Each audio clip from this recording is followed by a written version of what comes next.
Are you ready to build an email list in 2022? It's possible and it's absolutely necessary if you run an online business. In today's episode, I'm going to show you exactly how you can do it. And P.S., it doesn't require Facebook ads.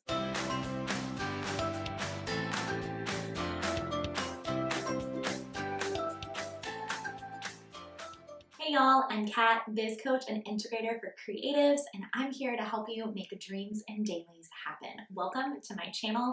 We are going through a launch strategy series, and it's been a lot of fun. In today's episode, we're talking specifically about email list growth because email list growth is vital when you are planning your next launch. So I want to break down how you can grow your email list in 2022. When I first started growing my email list, it was 2015, and it's changed, okay? The industry has changed. Our online space has changed. While there are some foundational elements that have stayed the same, and we're going to talk about that, there are some new things that you can be doing. And like I mentioned before, don't worry, it doesn't necessarily involve playing the Facebook ad game. So the strategies that I'm going to talk to you about today, they're not hard. That's the key in all of this. They're actually really simple strategies. It's the waiting game that's so hard. We live in a world, we live in an industry that's gimme, gimme, gimme, more, more, more. We want it right now, instantly. But email list growth takes time. It's a long game. It's a marathon, not a sprint. And so throughout the entire process of growing your email list, you need to have two things. You need to be patient and you need to be consistent. And if you can be patient and you can be consistent, you can grow your email list. I promise you that. So think through being patient and being consistent while we are talking through these strategies for growing your list.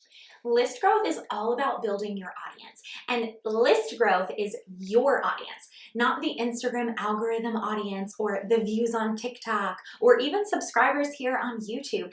I don't have to mess around with any sort of algorithm. I want to get people in my ecosystem committed to my content and to what I am offering, and that's what list growth is all about. List growth involves converting a cold subscriber or a cold lead into a warm lead. So when you think about your audience, you're going to have those who are cold. So let's back that up and explain what that means. If you have a cold audience that you are talking to, it's someone who has never heard of you. They're not familiar with what you do, what you offer, who you serve, and you're trying to get them to say, oh, I like that. I want more of that. Now, a warm audience is familiar with you. They're warm to you. They already know what you do and what you serve or who you serve and what you offer, and they want to be a part of whatever it is that you're doing. So you've got your cold audience and you've got a warm audience. List growth is about taking those cold people and making them warm because they're agreeing to be a part of your email list. Now, side note, when it comes to emails, I'm a huge, huge proponent for continuing to nurture the warm. I cannot tell you how many clients that I work with that are so focused on growing their email list. They're so focused on getting content out and trying to convert a cold lead into a subscriber.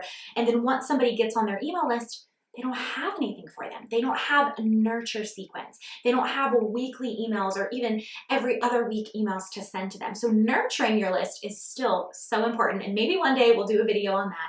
If you have questions about that, drop them in the comments. For now, we're focusing on the growing side of things because I know that when you're thinking about launching in 2022, you want to make sure that you have a solid, healthy email list that you can launch to.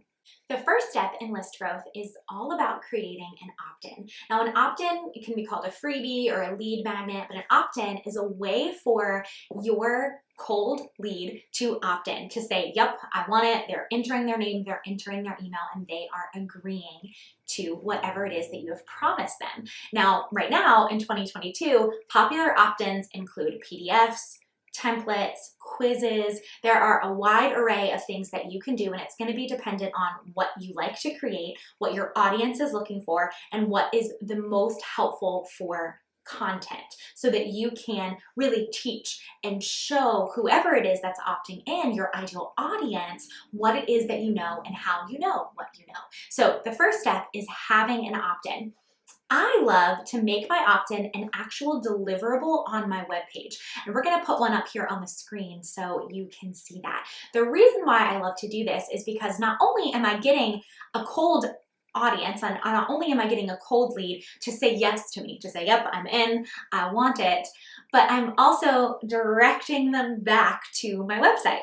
So then they're continuing to be immersed in what I offer and what I do and seeing my branding and seeing my virtual home, right? So I prefer, even if I have a PDF download, I'll have that linked on my webpage. So after the opt-in, they're going to get what's called a deliverable email. So you'll have an automated email set up that'll say, hey, you're in.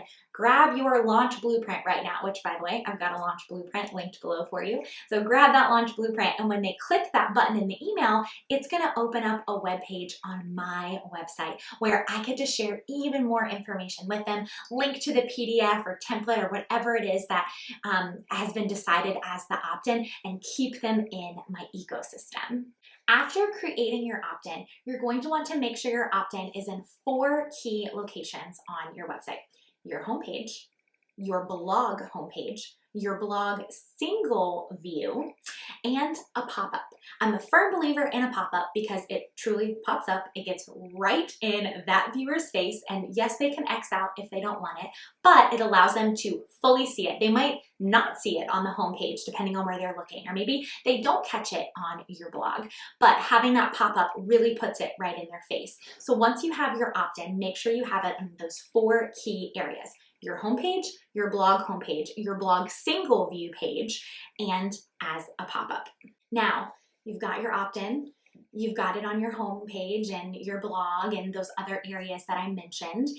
Now you need to have content specific to your opt-in. Every piece of content that you talk about should circle back to your opt-in. When I say every piece of content, I'm talking about your main hub of content. For me, YouTube. I also have a podcast. So when I'm doing YouTube videos, I'm thinking about how am I directing people to my email list?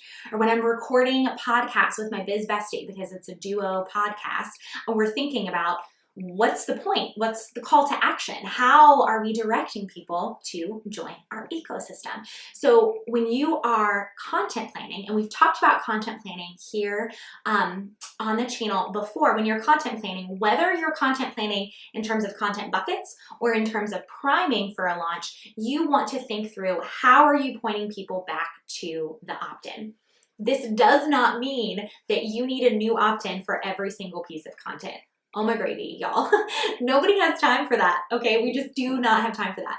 I want you to think about your opt-ins kind of like you think about content buckets. Maybe you have an opt-in that's specific to this one product in your shop, and then you have another opt-in that's specific to another array of products in your shop, and then you have another opt-in that's more for the services that you provide. So then when you're filming a YouTube video or when you're writing a blog, you're gonna push the opt-in that's the most specific to that piece of content, and then also will then push them to whatever offer it is that the opt-in was created for. So don't sit there creating new opt-ins for every single piece of content that you put out there. Think really strategically about how can you have umbrellas of opt-ins that work well with all of the various facets of the content that you put out.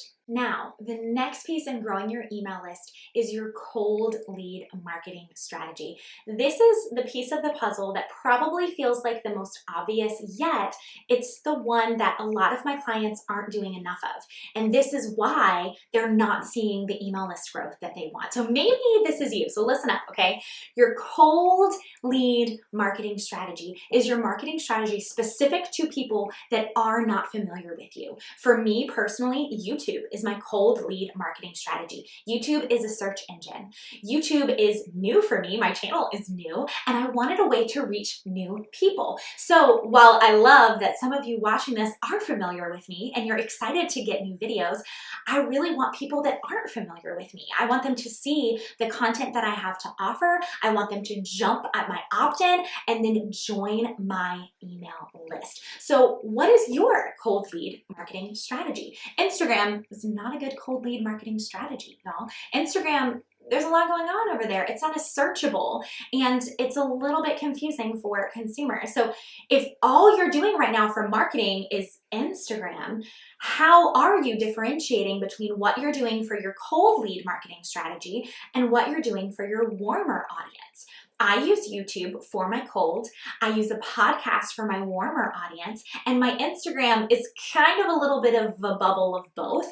I expect my Instagram to be more for my warm leads, to be more for people who've already joined my email list through YouTube or have already been familiar with my brand, and so they're following me on Instagram to get more content, to see my personal branding, but Instagram isn't where I expect to get cold lead traffic. So think through, what medium are you using as your cold lead marketing strategy? And whatever medium you're using, you need to be incredibly consistent with the content that you're putting out there so that your face, your name, your opt-in is getting in front of more cold leads over and over and over again, and hopefully converting them into a warm lead.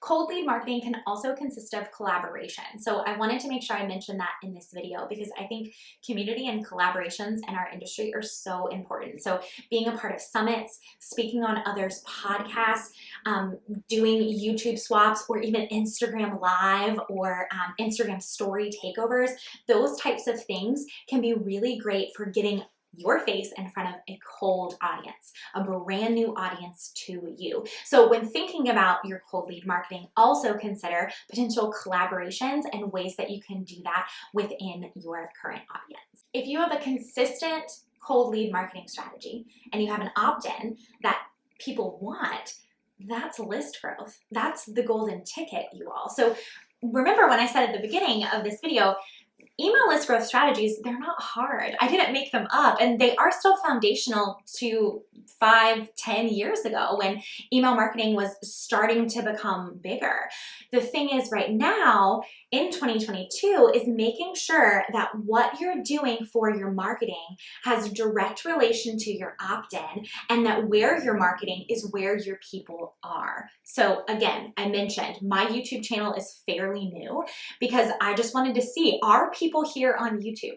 Like, can I have a cold lead marketing strategy here on YouTube? Maybe you can too. Maybe you prefer podcasting. Maybe you prefer just focusing on Pinterest. There are other ways that you can consider a cold lead marketing strategy, knowing that if you have a marketing strategy that's consistent and the content that you're putting out there is relating to your opt-in, and your opt-in is something that a cold lead would want from you, then you're going to have list growth. So I want to end by encouraging you, how are you getting in front of fresh new eyes? What are you doing to be consistent and to have patience when it comes to the process? Because remember, it is a long game and it's going to take a while. Don't be discouraged if it's slow at first. Slow and steady can absolutely win the race, even though it's not necessarily about winning in this particular purpose. I want you to be consistent with your marketing. So think through, how can you get in front of fresh new eyes so that your opt-in and therefore your list is growing because of that. Thanks, y'all. I will see you next week for another episode.